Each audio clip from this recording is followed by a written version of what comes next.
ராட்சச கணம். கண பொருத்தத்தில் இந்த ராட்சச கணத்தை பற்றி சொல்லுவாங்க.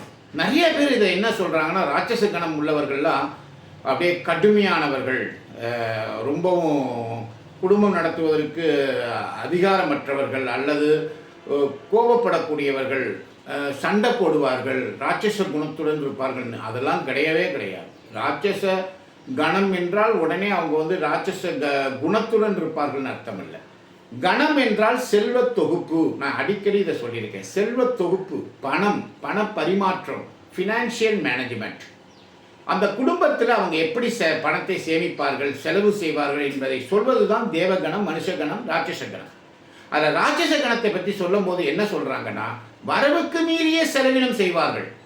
நல்லா புரிஞ்சுக்கணும். ஒரு குடும்பத்தில் ஒரு பெண் வரவுக்கு மீறிய செலவினம் செய்தால் எப்படி குடும்பம் நடக்கும்? எனவே தான் இந்த ராட்சச கணத்தை தேவகணத்தோட சேர்க்க வேண்டாம்னு சொல்லுவாங்க. இருந்தாலும் ஜோதிட நூலில் ஒரு விதிவிலக்கு சொல்லுது.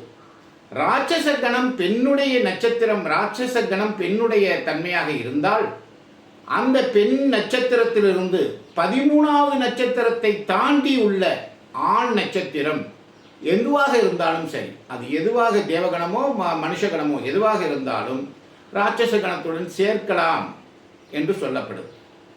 அதாவது ராட்சச கணத்துக்கு தேவகணத்தை எப்போ சேர்க்கலான்னா 13வது நட்சத்திரத்திற்கு அப்பாற்பட்டதாக இருக்க வேண்டும் ஆண் நட்சத்திரம், அதாவது ஸ்ரீ தீர்க்கம் இருக்க வேண்டும். அப்படி இருந்தால் நீங்கள் திருமணம் செய்து கொள்ளலாம்.